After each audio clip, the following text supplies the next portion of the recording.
I'm distraught. I roll dice with my left hand, so I'm. Please don't make me sue this company, Tony Khan. Please, you know that a portrait of your father that's hanging in your office? Well, once I own this company, I'm replacing it with a big-ass photo of James Brown. Yep. Every time you see the Godfather of Soul sweating in drug-fueled rage at the Apollo, you're gonna think of me. Sounds pretty miserable, bro. Do the right thing. Punish this little bastard Hook and write me a fat check.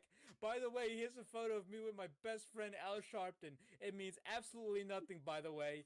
Blushing face. But somebody tweeted, he tweeted, Hook is a piece of shit, and then somebody tweeted this. Some woman. I dated a 5'8" guy who taunt every jack. Oh wait, I dated a 5'8" guy who taunt every jacked. 6'3" bro he met until they pulled their first back to beat him up. Whereupon my ex would go, hey, come on. I'm a little guy. I'm just a little guy. No, it's just also my birthday. I'm a birthday boy. It somehow always worked. And then Stokely just quote tweets it. F you. Tony Brown. But who the f***'s in the background? It's Hook. It's fucking Hook. And then he's getting twerked on by some fucking broad. My t-shirt money is now in the ass crack of some fucking stripper. So thanks, Hook. But I don't. But Jesus Christ, this is the greatest fucking thing I've ever seen. Clip it. Oh, but actually, hey, it worked out in the long run. I actually do hope they make another season actually, because I would love to see the American Dragon on Total Bellas start memeing on John Laurinaitis. You have live footage of John Laurinaitis in his living room calling somebody in his underwear saying, "Hey, bud, you fired." What did Max Caster say about me? Like I'm embarrassed the fact that Just a bit more time, guys. Waiting for everyone to come into the call with you shortly. It's not right. It's fucking trying to build an account and we get this bullshit on the account. Great. But also follow a simp account. Okay, but here's the thing, because those people, this is networking. This is we actually networking. follow. You got it was a business decision. It's a business. You have to follow these people. This is like following. If you want a stan account, you got to follow the other stans. And when you get big, you get rid of them. You get rid of them after that. It's over with. I open up our Instagram and the first thing I see is Pro Wrestling Simp, and I'm like, what is this? I don't look at that. I don't look at that stuff. Decision. It's a business decision because that guy promotes us, and then when we don't need him anymore, we toss him aside. That's what happens. Yeah, well, we got go fucking slap it on a t-shirt and continue to use the move forehead. Unpretty. This guy just say fucking forehead. What? This guy say forehead. Yes, I did. You think I fucking wouldn't catch that? You think nobody on this program would catch that? But I did. For weird. You almost didn't. For weird. Let's be honest. You almost didn't. Weird champ. This is what we resort to here. All right. Next up. Unbelievable. 5 head. Next up, we have. Why people happy? Pagu.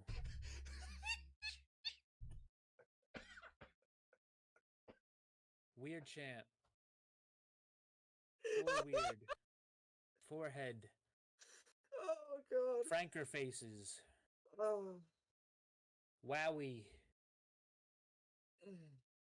Why people sad. What else? Look at how red my face is. What else we got? Let me go on Twitch right quick. Why? And boom. It is now Sunday midnight, guys.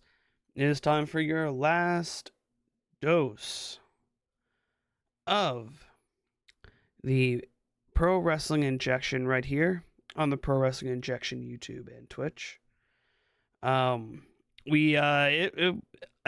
show took a lot out of me.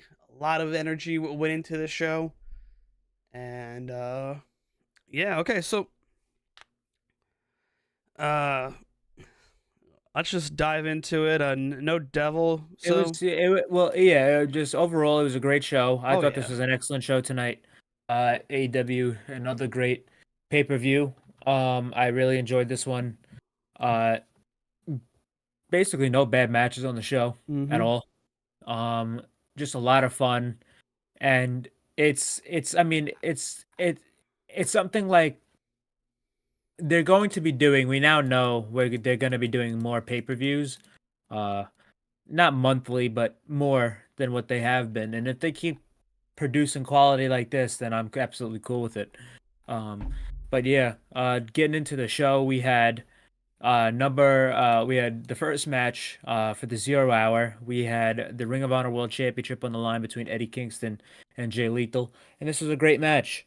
Um, just a really, really good, well worked match. You had Definitely not the end Swerve of on. this. And you had Swerve. You had Stokely on commentary. Yeah, Stokely was on commentary, rooting against Eddie. The finish came from both Eddie and Lethal were trying to go for the guitar, Jeff Jarrett's guitar, but Ortiz came in and got it anyway and hit Sanjay Dutt over the head with it. Uh, Eddie Kingston dropped uh, Jay Lethal with the Orican and retained the championship. This is definitely not the end of this issue, but this is a Mm-hmm. real good match. Next up, we had Buddy Matthews and Claudio Castagnoli, a real good match. Really, really good grudge match here. I loved the hard hit. I love how hard hitting this is. Buddy is Oh, so yeah. explosive. He's extremely good. But yeah, Claudio picks up the victory as expected to continue this Blackpool Combat Club House of Black feud. That was great. And then we had the Ring of Honor World Tag Team Championship match between the Guns, MJF, and Samoa Joe. And this turned out probably to be the most important match of the night, um, in the grand scheme of things, Mm-hmm. because the match was great. It was a lot of fun. MJF and Samoa Joe trying to do dual muscle busters was funny. Samoa Joe being like so happy to be his tag partner just because he's getting some shit out of it. It was really funny to see. But the finish came from uh, M- uh, near the ending of the match. Uh, the Guns were about to hit the 310 to Yuma on Samoa Joe, but all of a sudden Adam Cole's music hits.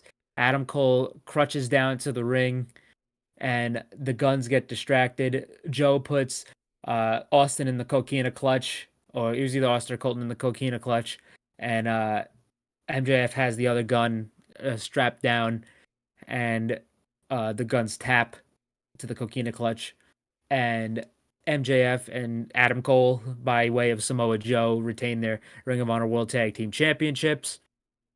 But after the match is where the real story started. Uh, MJF was attacked by the Guns after the match. He was beaten down with a chair. His leg and his hamstring were beaten down with a chair, and then they Pillmanized his leg. It was so bad where they had to stretcher MJF off the ring. They had to get him in the back, and they put him in an ambulance. And Adam Cole followed him, and as he was getting in the ambulance, he yelled at Adam Cole, "Adam, please don't let them take my title. Do not, whatever you do not let them take my title. And promise me." And then Adam Cole said, "I promise." And that's how they went off the air for the 0 hour, and then we got into the main show, which that was extremely that was that. Which, This is why you got to watch these AEW pre shows, because that shit is extremely important. yeah.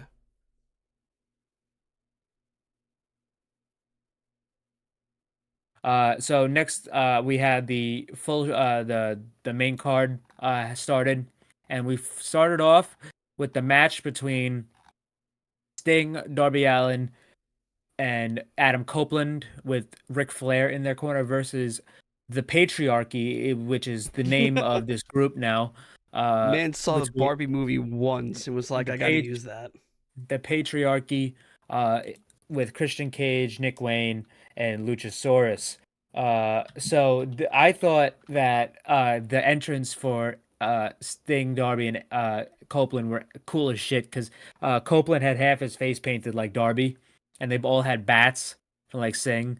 Um, But yeah, it's like the patriarchy. I just think it's a great name for them because a lot of people use it as like ooh fucking like a lot of people use it in the like movie industries when it comes to like feminist shit.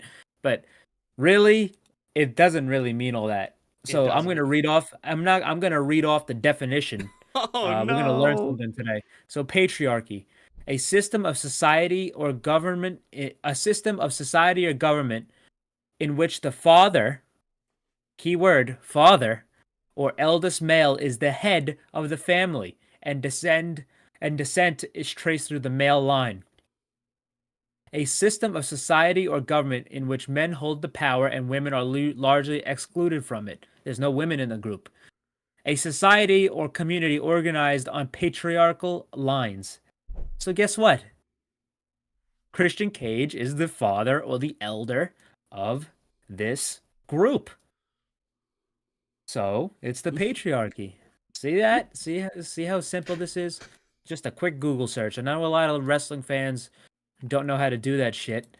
So I mean, as soon as they see a wrestler they don't know, I mean, Oh, Google fucking ceases to exist. but But by the anyway, way, I looked at the score since Mike had it by 1 point. I had the under for the blood in Texas Death, but Mike had the final nail in the coffin with the no devil tonight in his prediction. But hey,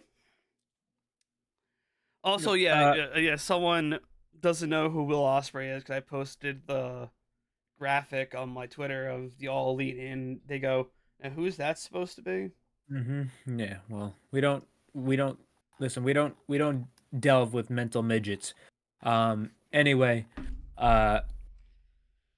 Oh, by the way, Will Ospreay is on the roster page on Rounds up, AEW. baby. It's Rounds he's up. pretty easy. He's pretty easy to find. He's the last one on the list. He's the last one ordered because of his fucking name. Um, but anyway, uh, that's yeah. So by the first match, yeah. So we had the trios match. This was a great match. They really played up. It's actually what I actually thought was gonna happen. Um, with But Adam just Copeland and but vice Christian, but versa. but just in a different order. I didn't think they were gonna get physical at all until they met 1-on-1. In this match, they didn't get physical at all. Christian dodged and ducked Copeland every step of the way.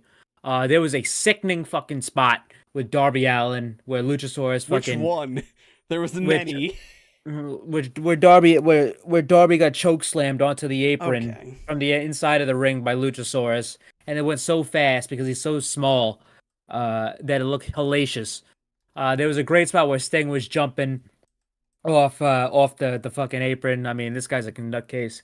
They mentioned on commentary that Darby actually has to take a red eye tonight to go climb Mount Everest, so I guess he's gone after this. Um, so I guess that's it for Darby for a little bit. But Unless anyway, forever, as he dies, but well, hopefully he yeah, we doesn't. hope not. Um, but yeah, but there was a great spot near the ending of the match where Christian Cage got into Ric Flair's face, and Ric Flair took his jacket off, and then Ric Flair started chopping him. He started hitting him. He started In beating on clear view Christian. of Rick Knox, by the way. Yeah, I mean Rick Knox. I mean, yeah, you're gonna take what you can get with Rick Knox, but it didn't matter. Christian Cage poked him in the eye. He gave him a low blow. He started wiping his hand on his nuts.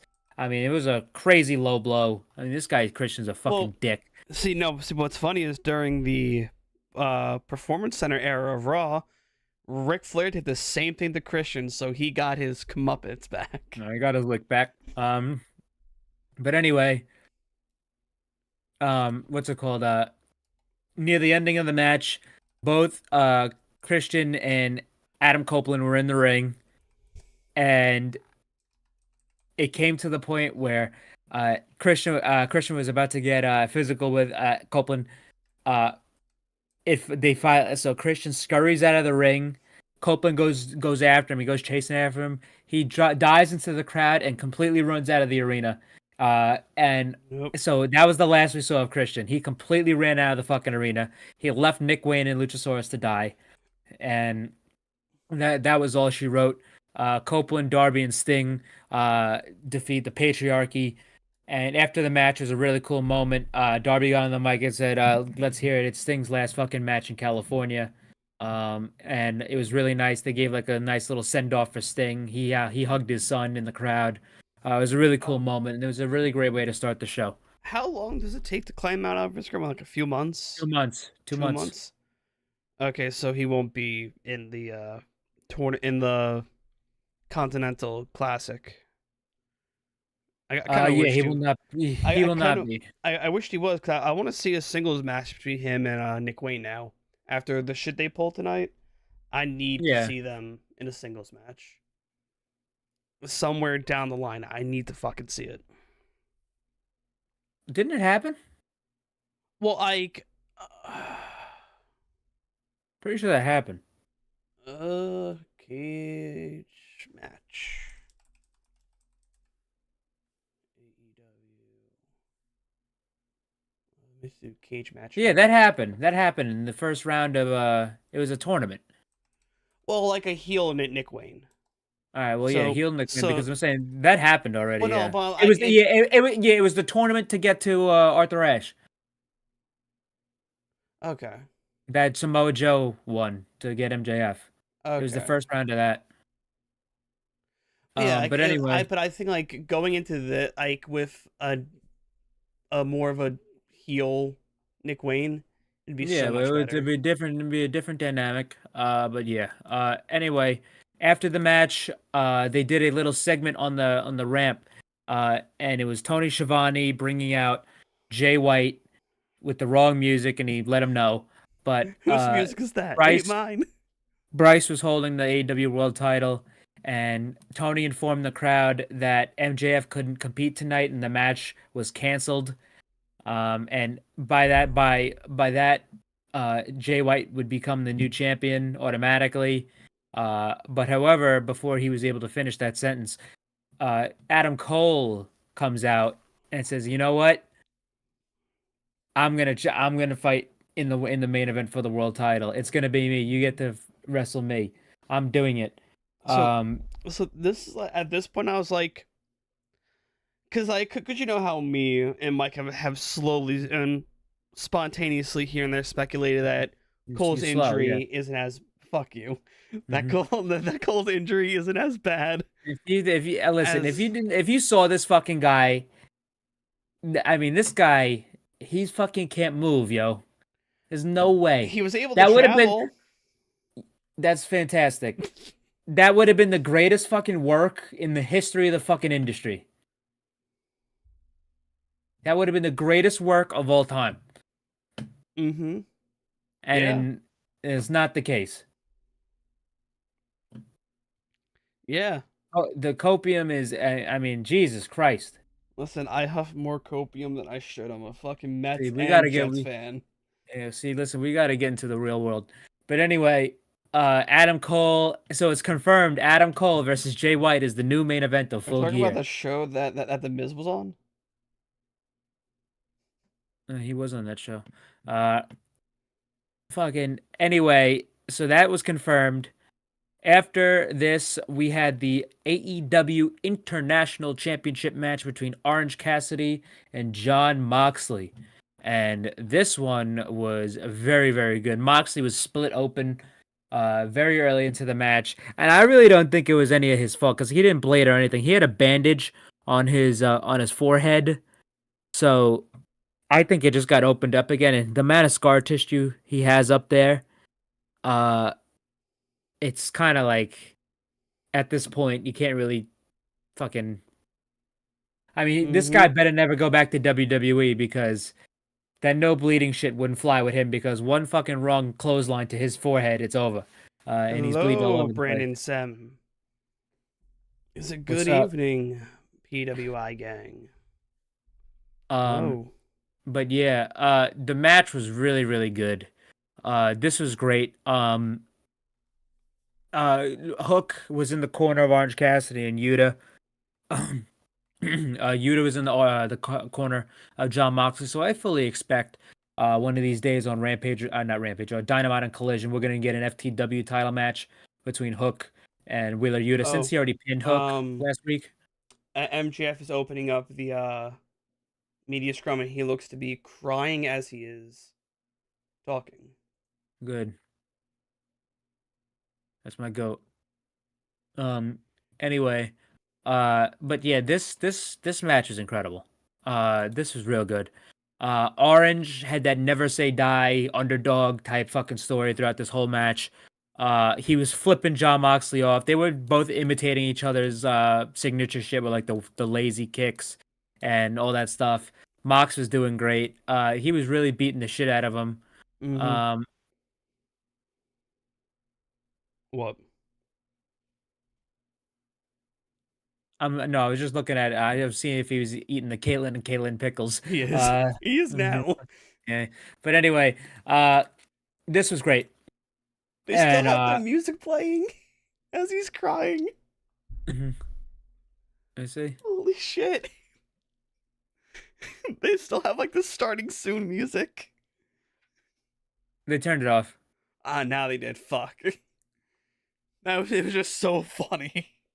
All right, but anyway, there was a great spot where Hook put in the red rum, and Hook, I mean not Hook, Orange put in the red rum, and Hook was extremely happy.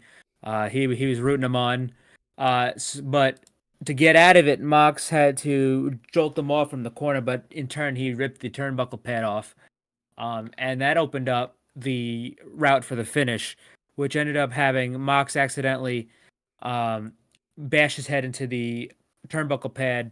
I meant the exposed turnbuckle, and then he got hit again by the exposed turnbuckle. And then Orange proceeded to give him 3 orange punches. He did not stay down. He got back up, and he gave him at least 4 or 5 more orange punches. And then he finally put Moxley down and defeated John Moxley. I don't. I think he hit a beach break at the end. I'm not sure, but Orange Cassidy retains the international title, and he finally beats John Moxley. And now this time he leaves Moxley in a pool of his own blood. Yep. So, very excited to see where this goes with Orange and Moxley. It looks like this is going to be it for them.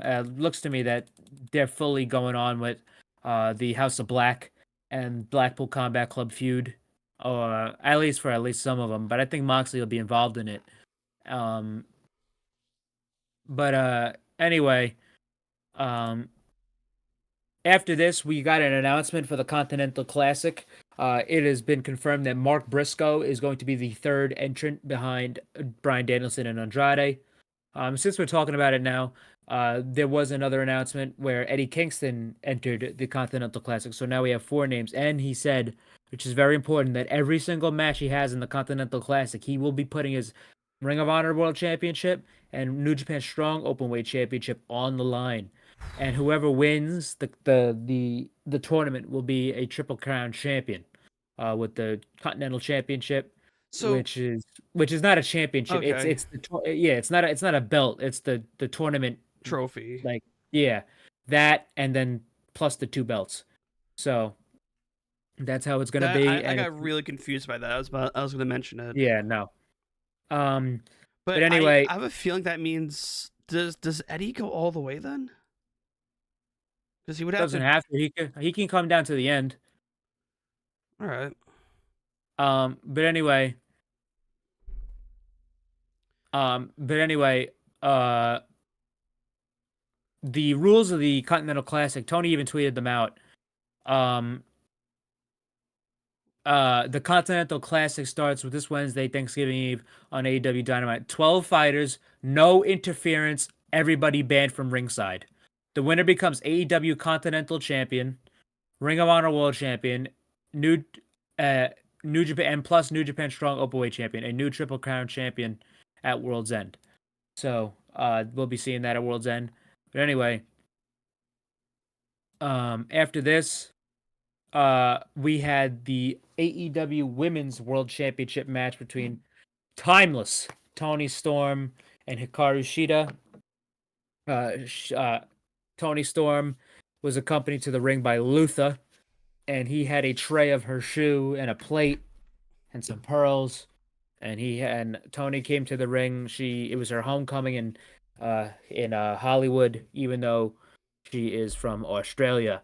But anyway, this was pretty good. This was a good match. It was a lot more of a gimmick stuff with Tony, which I was fine with. There was a great spot where Luther put a shoe in her tights, and she took a shoe. So she took the shoe in the ring. Aubrey saw it. She threw it out, but she had the other one, and then she hit her in the head with the heel of the other shoe, and that opened up for a near fall.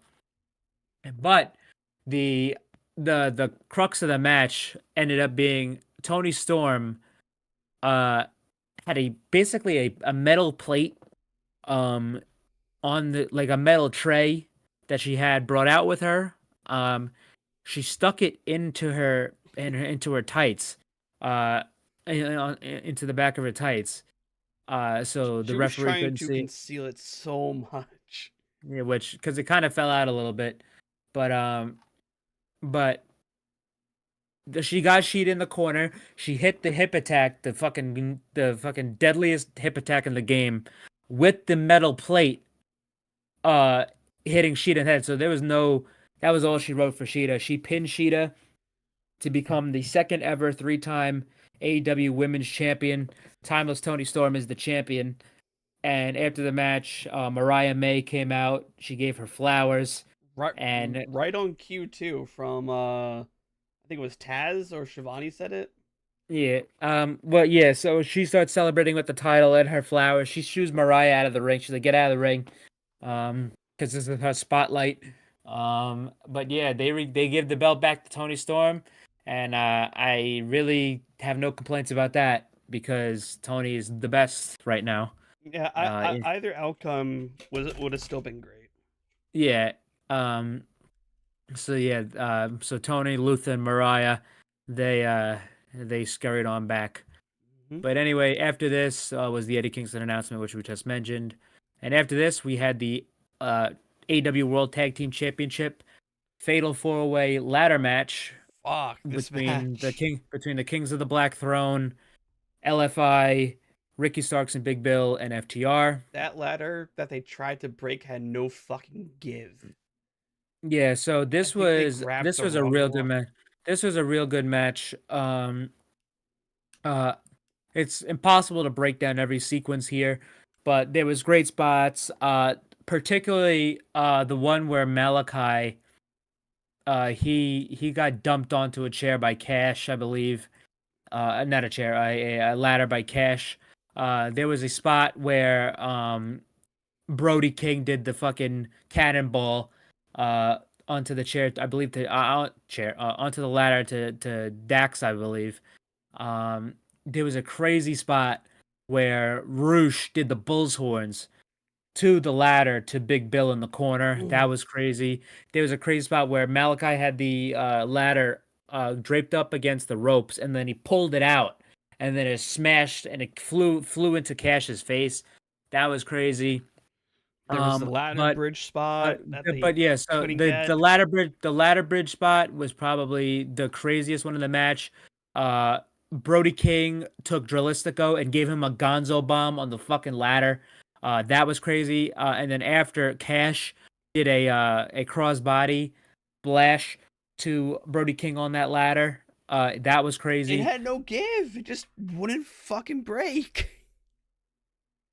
Well, I don't think they were going for a break. No, they were. They were because you saw them setting up for the spot again to put Brody on top of it. Well, no, I'm saying that I'm pretty sure that spot was planned anyway. No, but I think it was supposed to break either with the Gonzo bomb or it was supposed to break with. Because I don't think that would have been. I don't think that would have been wise if they would have had a break for the Gonzo bomb, because him doing the Gonzo bomb and him falling to the side after is a lot more safe than him going straight head first down. But Well, no, I think probably what was supposed to happen was he's supposed to like do a set out Gonzo bomb, and then it didn't. no, that's break. what I'm saying. It's a lot more safer for him to just fall out to the side.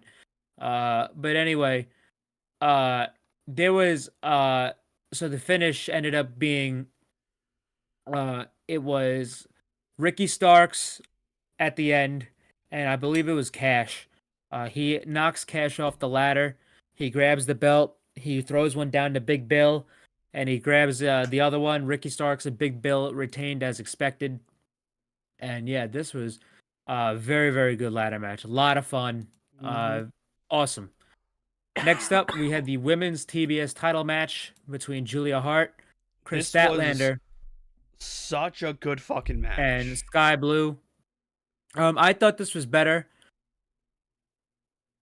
I thought this was better than the women's title match. I just really enjoyed this match a lot more.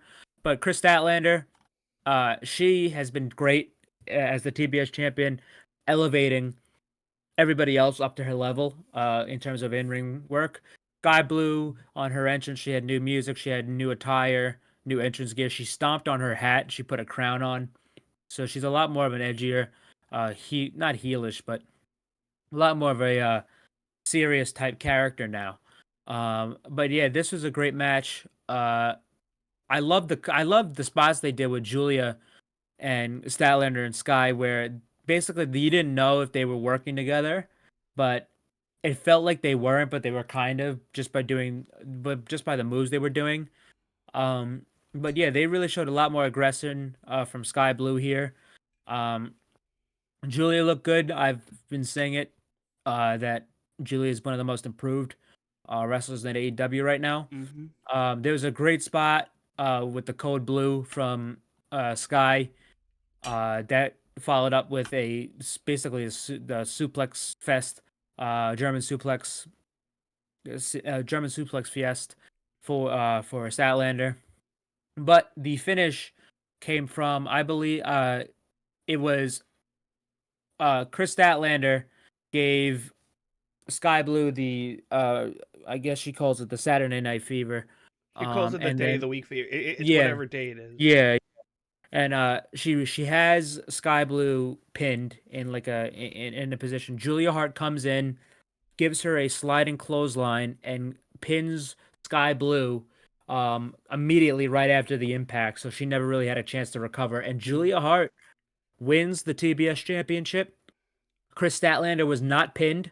She was never pinned, so she will be getting a rematch. This issue with Julia and Statlander is not over. She's not been pinned. But this was really cool. Julia Hart, she's one of the most improved, and she got rewarded for it. She's now the new TBS champion. Did you mention that Statlander was wearing attire from the movie Dodgeball? I've never seen that movie. You never seen Dodgeball? I don't really fuck with a lot of these like mid 2000 comedies like the Will Ferrell or like the Ben Stiller shit. I just never was really my shit. This one ages well. I was more of a fucking, I'm just kind of a fucking superhero geek. And same, but like I just grew up on this shit. I have two things: either superhero shit, a lot movies that people hate that are completely obscure that I love, or the greatest shit of all time like Wolf of Wall Street. But anyway, I grew up on it because it was always on FX during the weekends. Yeah, I was playing games. I played a lot more games than I ever watched shit. Like I watched a lot. Like I saw a lot of shit in movie theaters, but I was gaming a lot more as a kid than anything. Yeah, like, fair. My TV shows were fucking games, at least. I played so much shit. Next up on the media scrum is Will fucking Ospreay. Which is good. I'm happy about that because I hope to get some contractual details of how this New Japan shit's gonna work. Yeah, I'm gonna have which I assume is gonna be like how Carl Anderson was. But anyway, after this match, we had the announcement of the free agent signing, and would you know it? It is Will Ospreay. Will Ospreay is all elite. His graphic is up. He's on the roster page. This is the best signing they could have possibly gotten. This is one of the best signings of all time in AEW, at least top 5. This is the best wrestler in the world right now. And the fact that Tony, I'm so glad that Tony made it a top priority to get him before he got. and you did not want this guy going to WWE. You did not want this guy going to TNA. You did not want him re-signing with New Japan. If you are a promoter and if you are a person that runs a wrestling organization, you want Will Ospreay. Well, And Tony Khan, he made it an effort and made it a priority to go get him, and that's what they did. Will Ospreay's All Elite. completely off topic. I'm not sure if you heard this yet. But apparently WWE has interest in Okada. Well, yeah, I heard that. That's And that's the only reason why they're pushing Shinsuke. Well, yeah, but that's the thing too. I completely disregarded that because number one, Okada is never leaving. Number one, and I know never say never, and we didn't think about Cody, and we didn't think about Bryan I think Danielson. this one's an obvious. Okada will never leave New Japan. I'd fucking eat my goddamn hat if Okada left New Japan. That's not happening. Number two, they've gone after multiple New Japan guys They before, both said fuck off. and they've all got shut down. They try to go after Naito. They had a meeting with Naito at a restaurant. He went to the bathroom, left the restaurant, stuck him with the bill. This is a true story. And then Kota 205 Ibushi, Live. Kota Ibushi didn't know who the fuck Vince McMahon was and didn't want to sign with him. Zack Sabre Jr. didn't sign with him after the Cruiserweight Classic. They try to go after Sonata. Didn't work. The only one they've ever poached was really Shinsuke. Shinsuke, and if you count AJ, Gallows, and Anderson. But Gallows, obviously, probably AJ and Anderson. But no, they're not going to get anywhere close.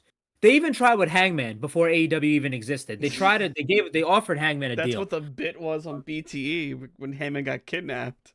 Yeah, that's actually when Hangman started getting over. See, cause so like no, but like I'm so happy that Ospreay is part of All Elite Wrestling. I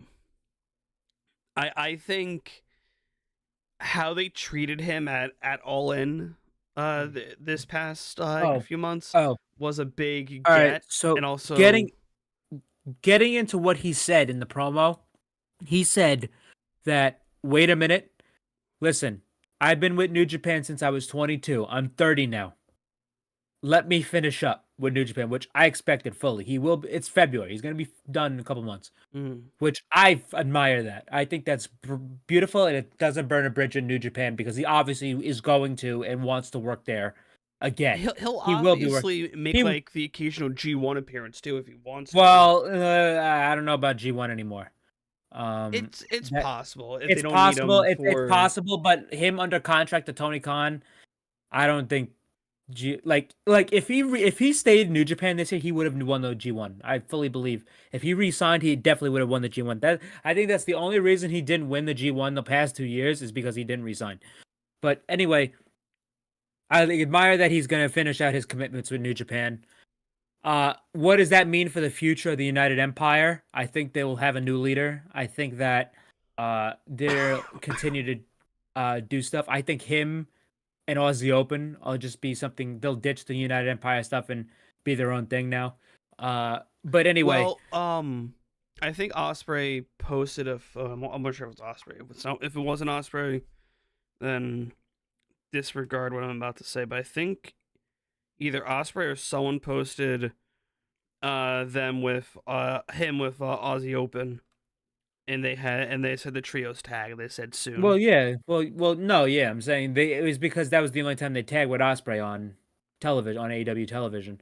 It was Kyle Fletcher and Mark Davis posted that. Okay. But the other members of the United Empire said they were happy for him and they have a plan. So we'll see what that is. But anyway, Ospreay, he mentioned he's definitely going to be at Wembley. Line up the best he got at Wembley, and I'm going to tell you right now on fucking November 19th, 2023, the main event of Wembley, got no injuries, God willing, will be MJF versus Will Ospreay. Will Ospreay? It will be in the main event of that show. There is no ifs, ands, or fucking buts.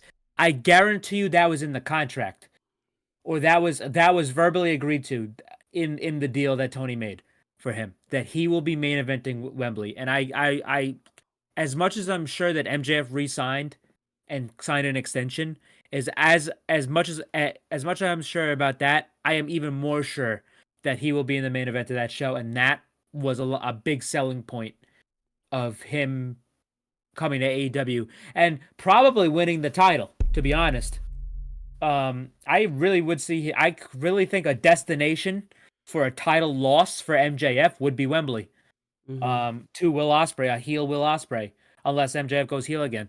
But anyway, he did say that Ospreay's all elite. He says, "You're gonna get me full time, come February, after his New Japan. You'll have me then. Just wait a little bit," Oh, which I'm happy for, and I can't wait to see him. Because listen, this is a roster with Will Ospreay, MJF, Kenny Omega, Jay White, Adam Cole, Adam Copeland, Christian Cage, Ricky Starks, Bryan Danielson, fucking Young Bucks, FTR, uh, Keith Lee, Takeshita, Kota Ibushi, Aussie Open, Mark Briscoe.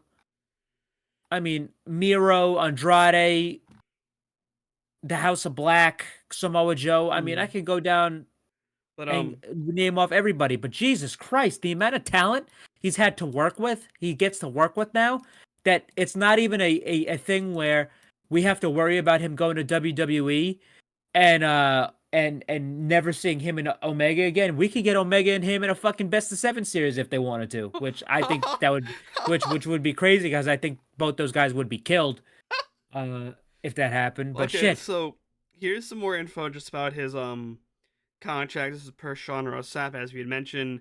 He is still fulfilling his New Japan commitments. And this had the blessing of a New Japan. And he had the blessing of New Japan to sign with AEW. The deal for AEW is a multi-year contract, and he is set to still reside in the UK. Makes sense. So, he got the pack deal. Even though he said I think he said him willing to live in the States was probably just to pique more interest towards WWE. I think that was to get more leverage into a thought of him coming. That's just my assumption. But hey, I'm happy he gets to still live in the UK. He gets to do what Pac does, even though Pac is. Where is he? Is he hurt again? Yes, he got hurt before Wembley. Oh fuck, that's right. Anyway, I will say this: the New Japan, because believe it or not, there's WWE morons, there's AEW morons, there's TNA morons, and believe it or not, there's actually a large following of New Japan morons, like just diehards and My Way, the Highway. These motherfuckers not happy. These motherfuckers are not happy about this. Christian, Not happy. Christian, do you want to know what we just say to them? Not happy. These Just niggas read are it bugging. And mother effing. These motherfuckers are bugging out right now about Ospreay because listen, and I feel for New Japan. They were fucking bugging out. Like the WWE dipshits were bugging out about Copeland. Well, let me tell you something. I feel bad for New Japan because they are in a bad situation when it comes to foreign talent because obviously they guys don't want to stick around like that I mean, guys have lives, they have families, they can't be going back to New Japan and going back and forth to Japan and living in another country. That's a very hard thing to keep up with for many years, and a lot of guys do it for years or just live there, and it takes a toll. Not bad. White has tweeted, "I'm done with AEW." Okay then. Mm-hmm. Yep. See, this is you fucking. I love it because he's going in that direction. He's gonna be a lot worse now. Where did he tweet that? 6 minutes ago. It's not on his Twitter. Did he delete it? I'm gonna screenshot this then. I have the fucking I have it. Let me. Is it actually him or is it a dummy account? Oh wait, it could be a dummy account. See, I fucking hate these people. You just click on it, see how many followers they have. It's true, but also I go up by like just engagement, and then I go, I don't oh, fuck with engagement. I look at the followers to see if they're real. I don't play the Twitter game. unless no wait, this does his base one have 100,000 followers? It's at JWhiteNZ. Did I just what the There's fuck did I 100 just screenshot? Where'd It's it go? 130K followers. Hold on a second. I gotta. But anyway, as he's looking for that, what's it called? But yeah, Osprey's here. It was a dummy And account. well, no shit. Uh, I hate Os- living. Osprey, yeah, so he's here, and that's a great pickup. That's the greatest pickup you could ever ask for.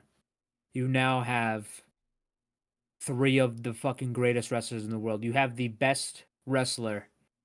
Let me list this off because this is far from subjective at this point. You have the best United Kingdom wrestler in the world.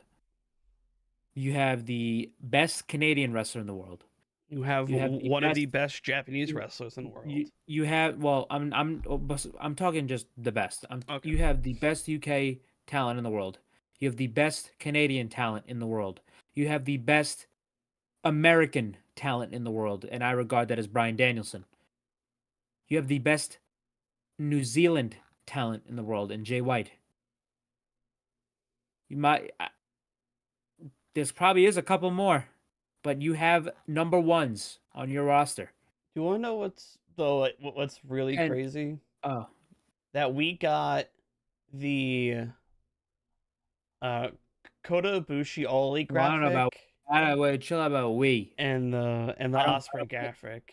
I don't play this we shit when it comes to wrestling companies, but because I watch all of them.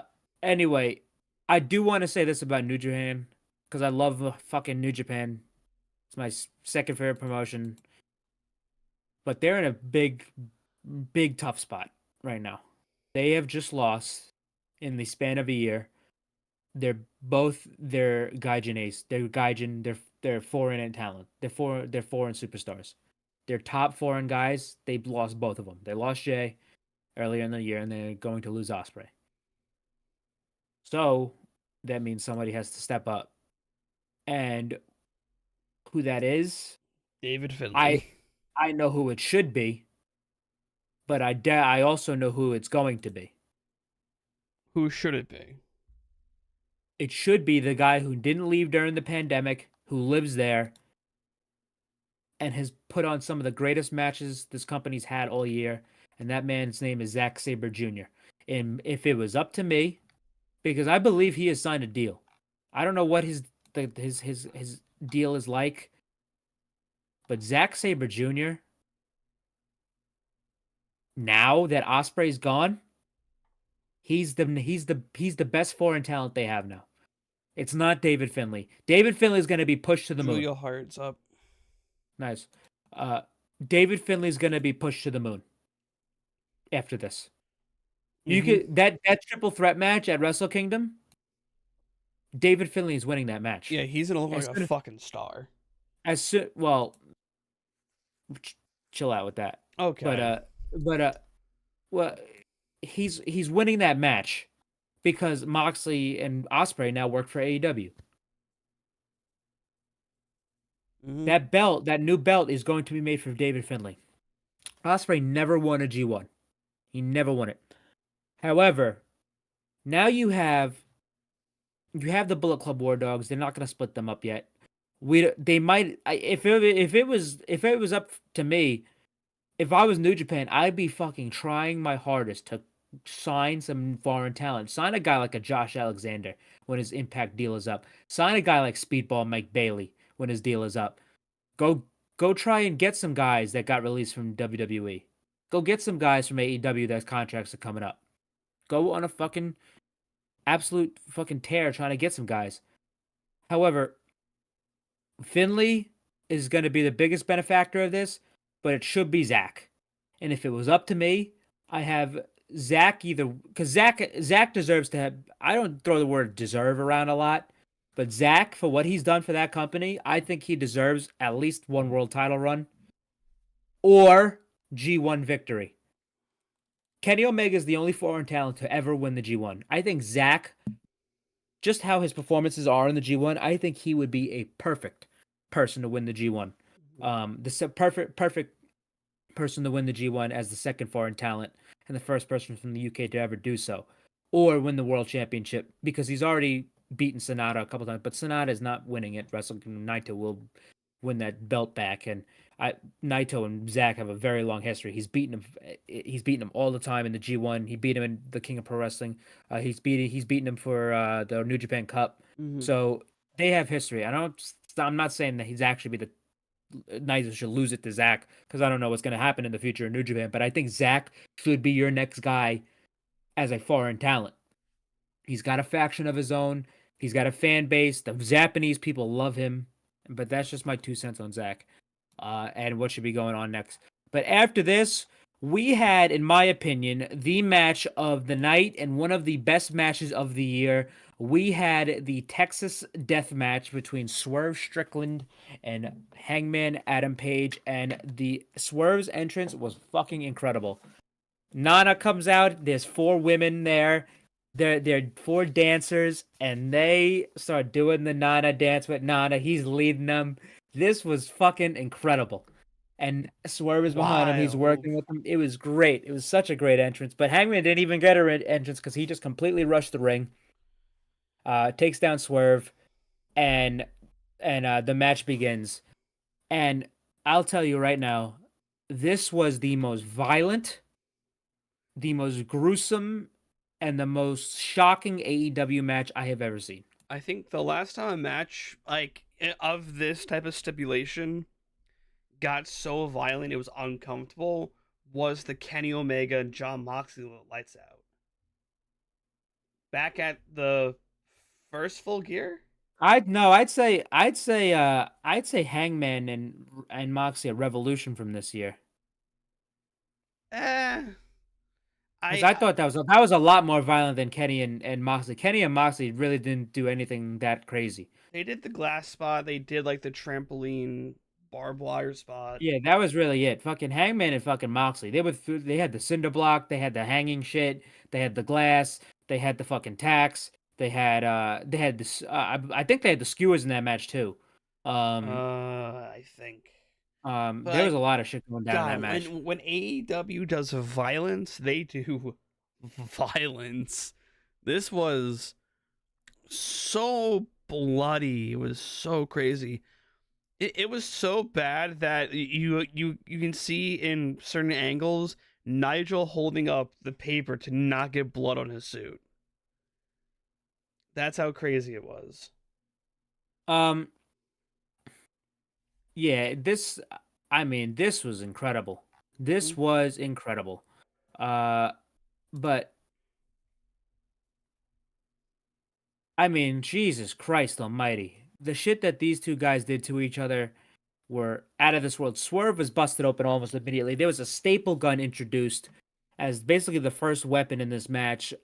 Hangman duct taped Swerve's hands together. He was stapling his pecs. He's stapling a painting of one of his son's paintings on his cheek. He stapled his head. He stapled his fucking stomach. He stapled his other pec. He stapled his arm. This was disgusting. Swerve was immediately bleeding profusely. This was the most blood I've seen in AEW since Dustin Rhodes and Cody Rhodes at Double or Nothing at the first one. This is the bloodiest match since then. He's fucking stapling shit to him. I mean, Jesus Christ. He's bleeding so profusely. Hangman takes his head and goes under his head and has Swerve's dripping blood go into his mouth. Immediate "you sick fuck" chance. Swerve then gets the fucking staple gun. He starts stapling he tries to staple Hangman. I think at this point the staple gun was out of staples. Yeah. Because Swerve gets it was all shoot staples that went into Swerve. Swerve then takes out a barbed wire chair. He uses that on Hangman. They start beating each other down with that. Swerve gives a Death Valley driver to Hangman onto a fucking cinder block. Swerve gives Hangman a fucking pile driver onto the guardrail. Hangman did an Orihara moonsault onto Swerve with the barbed wire chair in his hands. I mean, the amount of times I thought this match was over was incredible. There was a fucking tombstone onto the fucking barbed wire chair. There was a Swerve. Swerve hit Hangman with the barbed wire chair, and then the barbed wire came over and wrapped around Hangman's face, where it got stuck on his chin. And Swerve was pulling it back, and when it cut his lip, and he cut fucking Hangman's forehead. It was disgusting. Then he gave him a powerbomb onto the chair with the barbed wire onto it, and then a Swerve stomp. It's like how are these guys getting up? It is fucking crazy. There was another So many near spot where spots.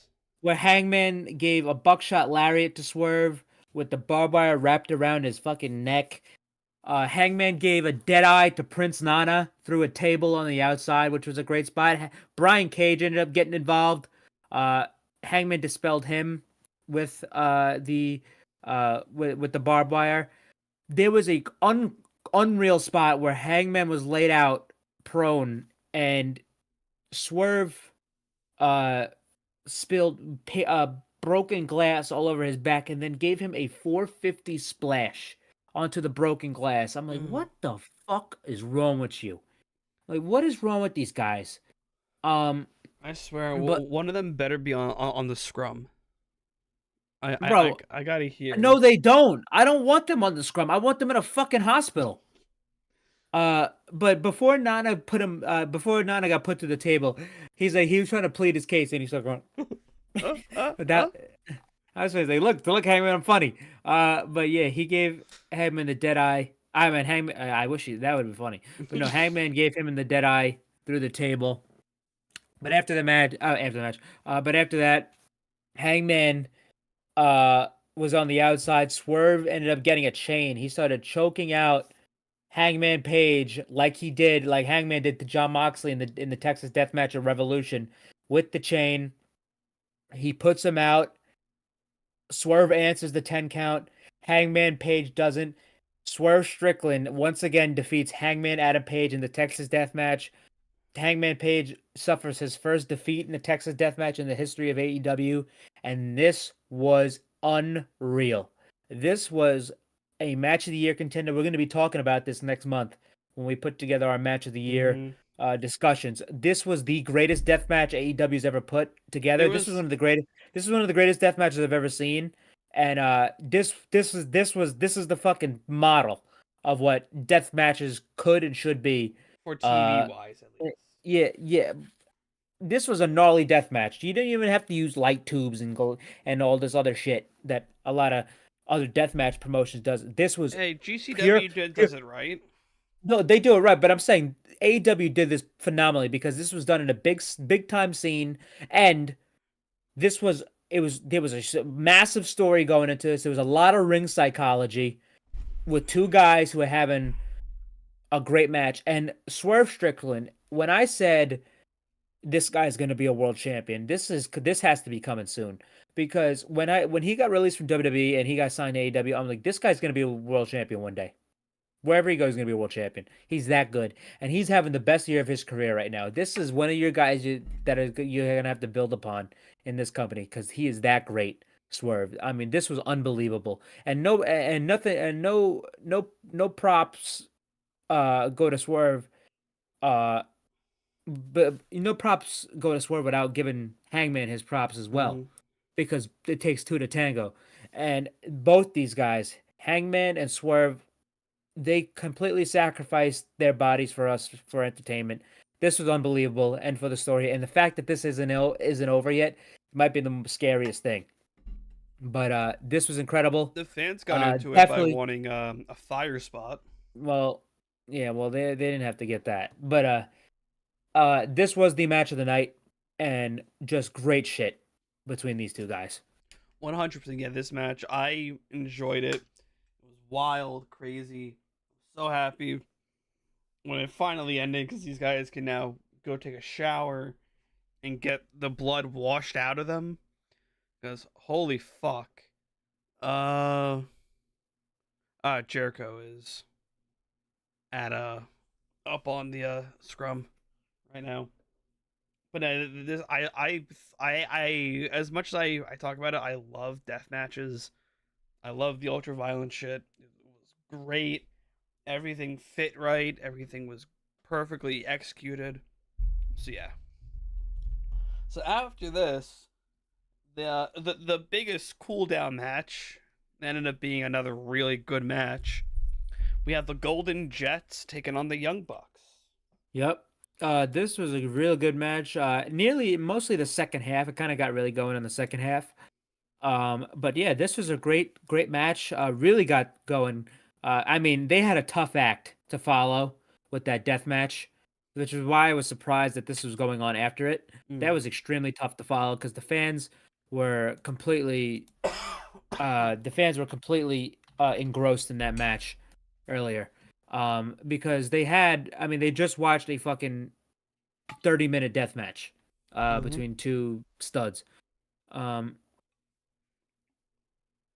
but anyway, uh what's it called? Uh yeah, I love the subtlety of them calling back the shit here. Because this is the first time I believe Kenny and the Bucks have faced off since the Revolution match. And Kenny like was dodging all the Bucks moves because he knows them. He knows them so well. He knows them better than they know themselves. And the fact that the Bucks they didn't relent on Jericho, and they started getting more dastardly towards Kenny, while Kenny was literally tagging Jericho saying, hey, you could do it, and he was kind of soft on them for a little bit. But there was a great spot in the middle of the match where Kenny was in the middle of the ring. Jericho and Nick Jackson were on both opposite ends of the ring, both in V-trigger position. He looks at both of them. He puts the fucking gun up. He points the gun at Jericho, runs to the rope, hits the rope, and instead hits Nick Jackson and starts going on a tear. Just teasing that he was going to turn on Jericho, but he didn't. But keep that in mind. Something like that just doesn't go away. Oh yeah, especially with these guys. There was a great spot where Matt Jackson gave Kenny the one-winged angel, and that was incredible. And he gave him the one-winged angel. He kicked out. Obviously, nobody kicks out of the one-winged angel, but only Kenny's. But yeah, the Bucks try to go for the Meltzer driver. They couldn't do it. Kenny ended up giving Matt Jackson the one-winged angel. So that was all she wrote. And the Golden Jets now receive the Young Bucks guaranteed tag team title match. I'm not sure if you heard it during that during the sequence towards the end, but like Matt was just saying, no, don't do it, don't do it. Then Kenny just says, I'm sorry, and then it hits the one-winged angel. It was so good. So good, so subtle. What? I'm just looking at fucking cage matches. A lot of people do not understand. Looking at the show, a lot of people are voting zeros on the main event because they don't understand psychological storytelling in wrestling matches. God. They thought they were gonna get fucking Jay White at the Tokyo Dome, when that's fucking literally they're doing a psychological storytelling with an injury. That's not how this works. Retards. A lot of retards. I thought the match was excellent. We're gonna talk about it in a few. Yeah. But anyway, the Golden Jets defeat the Young Bucks. The Young Bucks completely throw a complete temper tantrum on the outside. They're throwing shit. They're throwing chairs. They're throwing their shoes into the fucking crowd. They're ripping up the announce table. They threw something at Aubrey, Excalibur. Yeah. He was like, fuck. Yeah, they're smashing chairs into the post. I mean, they're completely throwing a fucking temper tantrum. So I love that they're going full bore with the fucking Young Bucks doing this shit. So we'll see where this goes. Yeah. And Don Callis was on commentary for that match as well. He didn't really do anything, but he was on commentary. But the funniest line he said at the end is like, "No, look, another friendship ruined."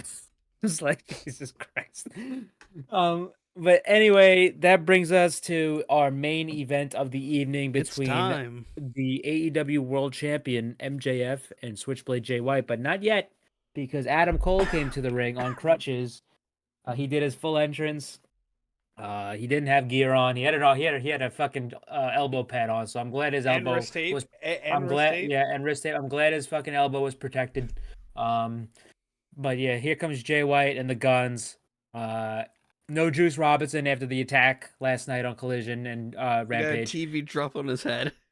Yeah, he got fucked up. But as they're doing the ring announcements, you hear the ambulance and you see MJF driving the ambulance. He stole it. He stole the ambulance. He drove back to the arena. He will probably have to face Grand Theft Auto charges As every and, wrestler does. and litigation for that because there was some Grand Theft Auto and there was some home invasion. But that's besides the point. That's legal in the world of wrestling. But So- yeah, Adam Cole concedes his spot to MJF. So someone And, had pointed this out to me that Adam Cole didn't look too happy that MJF was back. Oh my Sure, God. yes. Are we gonna fucking do this? Are Fuck you serious? off. Are we gonna ignore the fucking him banging on the goddamn fucking thing, starting MJF chants, him fucking trying to help him with the goddamn belt? At first. Oh my God! At first, he fucking. I'm watching the video right now. He's looking up. He's looking at MJF. He's going. At first, Okay. what are these fucking people talking about? They're making chicken salad. They're making chicken shit out of chicken salad. Come on, All right. get real. All What right. the fuck? These people. We're fucking 7 months into this storyline. People saying, "When's he gonna turn on him?" He can't walk. What do you think he's gonna do? Shoot him? No. Unbelievable. Anyway, Okay, Britt Baker tweeted an hour ago. This is crazy because this man Yes. told me he the reason he's not loading the dishwasher is because he can't stand for very long. yeah, so Britt, actually I do want to dive into this. Britt has actually been tweeting a lot.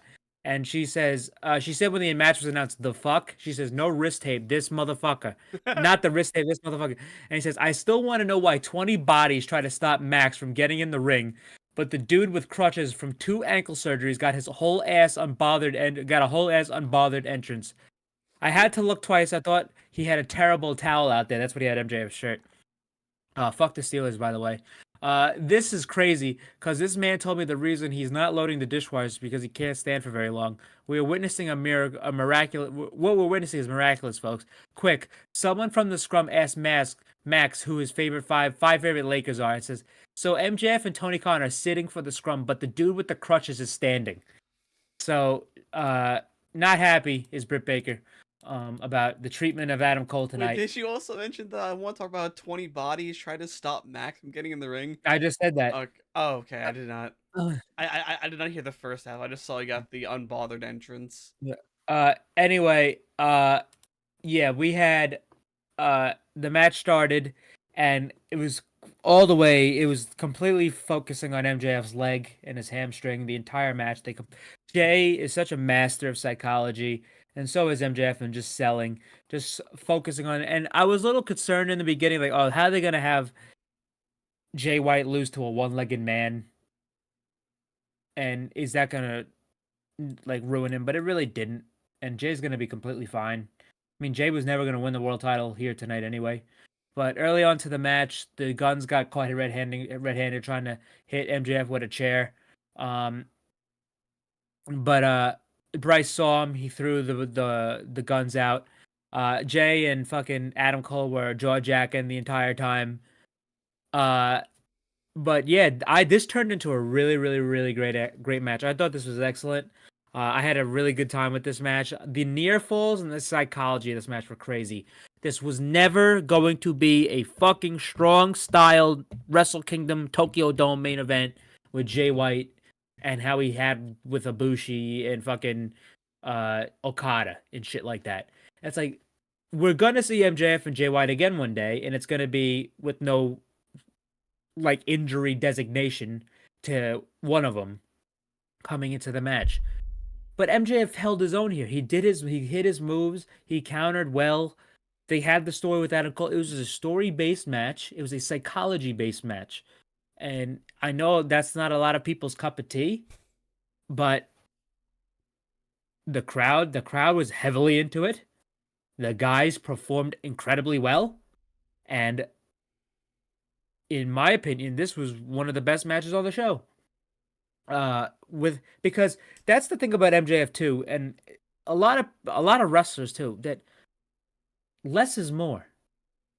And it's so crazy the amount you have to do in wrestling that a lot of wrestlers, I'm not really harping on wrestlers for this, but a lot of wrestlers do a lot and too much Oh yeah. when they don't have to do not nearly enough and get even a bigger result. MJF got a fucking double clothesline and a kangaroo kick over. There's two sides of the coin. Number one, you have Ospreay, who is probably the best wrestler on the planet. He does moves that that they can't even put in the goddamn video game. How unbelievable some of these moves are, and it's a spectacle to watch, and he's so good because of it.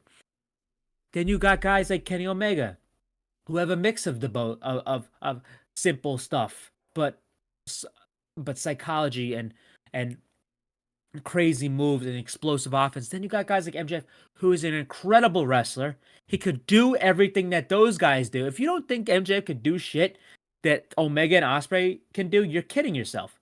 But he doesn't have to.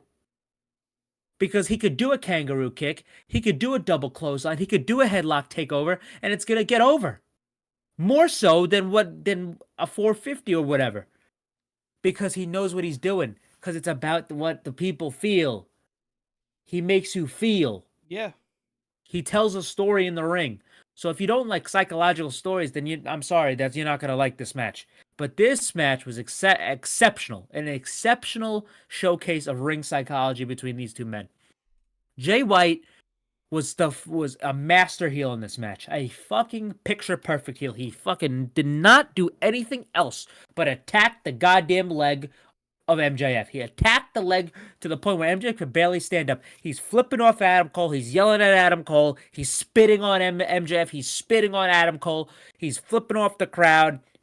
He did the Uranagi twice, one on the end, one on the mat, and one from the top rope. That is the move that concussed Adam Cole at Forbidden Door, that put Adam Cole out for that long, in the key of form where Adam Cole returned. He's wearing the same exact gear that he wore when he concussed Adam Cole at Forbidden Door. He mentioned that. Are we serious? This guy is a psychological fucking genius. And the fact that these stupid fucks on Cage Match can't see that tells you everything you need to know about wrestling fans. The guys in the ring, listen, there's a reason why these guys are in the ring and you're seated where you're seated where you are right now. Behind a fucking computer, giving a fucking match a rating because you don't fucking understand it. All right. But anyway, there was a point in the match where MJF was going to put Jay White on the table, but the table immediately collapsed. But he said, fuck it anyway. He gave the Macho Man elbow to the floor to Jay White, and it was actually picture perfect. Pretty ass elbow. After that, the fucking cutter he did. Yeah, after that, there was the Uranagi off the top rope. He gave a cutter to the outside. He just jumped over the rope and gave a cutter to the outside of the Jay. That was incredible. There was a great spot where Jay had MJF in the figure four, and Adam Cole. This was the way they almost got me, because I'm like, Adam had MJF's shirt, and they were teasing that Adam Cole was going to throw in the towel for MJF, because if you remember, back at Revolution 2019, MJF threw in the towel for Cody Rhodes, and that kicked off their whole feud. But he threw in the towel for Cody Rhodes, and they mentioned that on commentary. So they were teasing him throwing in the towel for MJF. He was in big trouble, but he finally got out of it. Jay, because he reversed the pressure, and Jay got to the rope. Adam Cole tried to give the belt, the Ring of Honor World Championship, to MJF. No, he tried to To hit Jay White, excuse me. hit Jay White He in the tried. Yeah, head. he tried to hit Jay White in the head with it. Jay grabbed it from him. Hit. This was another unbelievable near fall. He hit MJF. He pinned him, but he kicked out. Then later on, the finish. Adam Cole. This was the one that I could see people thinking about because they did this shit in Saudi Arabia with Santos Escobar and Logan Paul and Rey Mysterio, where he put the brass knucks on the apron. But Adam Cole's like, Max is right here. Here's the ring. But Max got chop blocked. Jay goes over. He flips off Adam Cole and he puts the ring on. He kisses it and he goes over to MJF. But MJF gives him a low blow because the ref was down due to a ref bump. MJF puts on the Dynamite Diamond ring, completely nails Jay in the face with it. Pins Jay 1, 2, 3. He retains the AEW World Championship. I do wish he kicked out and he probably would have gave him another one because I think Jay was a little down for a little too long for that pin. That's a nitpick. But he pins Jay. He retains the AEW Championship. He gets his title back. He celebrates with Adam Cole. No devil, no nothing. So that's going to be continuing, which I like because it's gonna. So now that Jay is in the rearview mirror, they can really focus on the devil stuff. And they can have more of an emphasis on the devil more instead of like a side story. But that's how they go after the air. They celebrate. MJF and Adam Cole celebrate. And they have. He has his title back. And this is not going to be the last we see of Jay White. This is going to be the first of many pay-per-view main events you see for Jay White. Jay White's gonna be a menace. And yeah, he's gonna be. Listen, Jay White and Will Ospreay. I believe they've only wrestled twice in New Japan. Believe it or not, it's like Zack Sabre Jr. and Jay White never had a match in New Japan, which is crazy to think about. A lot of the foreign talent don't wrestle each other that often. But yeah. The future of the champions in AEW are in great hands after MJF. You have guys like Will Ospreay. You have guys like Jay White. You have guys like Swerve Strickland. You have guys like fucking Kenny Omega again. You have guys that could come up like Malachi Samoa Black, Joe. Samoa Joe, Malachi Black, Takeshita, potentially Pac and Christian and Orange and I mean Bryan Danielson. You could never put that out of the equation. Copeland, perhaps. Kingston. Brian has a year left. Yeah. Yeah. We'll see. But anyway, I thought this was a great show tonight. I don't think it was the best pay-per-view of the year. I thought this was an extremely strong pay-per-view, and I thought it was great. I still think Wrestle Dream might be the show of the year. For AEW. So not even putting this as a bias, but they're building up World's End to be really huge too. Yeah, that's something to keep in mind. The only thing we know, not for being biased or anything. Yeah. The only thing we know about World's End right now, the only match confirmed for it is the Continental Classic tournament final. Mm-hmm. So we'll see how that Starks and Big Bill on the media scrum. Okay. So we'll see how that goes. But yeah, very excited. The Continental Classic kicks off on Wednesday. I hope we get a bracket before. I would love if they did one of those things like how they do the G1 announcement, like how they run down the names. It's like a surprise. They like might because it's kicking off on Wednesday. So yeah, I could see. But hopefully they do something like that. But we'll see. They might even do it on the road too. If they go back to that. I'm gonna say I hope they do road twos again. But this was a great show. I really enjoyed this, and great stuff from AEW tonight. They're in a great position heading into the new year and the end of the year. Yeah. So I think time to just the wrestler of the week, the final bit of it. I'm just gonna give it to. It's gonna be obvious. We're probably gonna pick from the same match, but I'll give it to Hangman. He got the shit beat out of him tonight. I'll give mine to Swerve Strickland. I mean, those guys deserve all the credit in the world for what they did tonight. That was unbelievable. That's a fair one for like even if Mike was here, like if we doubled up, I would have. It would have been everybody involved in that match was incredible tonight. That was unbelievable. Yes. All right, guys, we will catch you for Thanksgiving Eve, and then we will dive from. Then we'll go into from there. Don't forget to share this, do whatever you can, and we will catch you next time. Let me get to that end stream.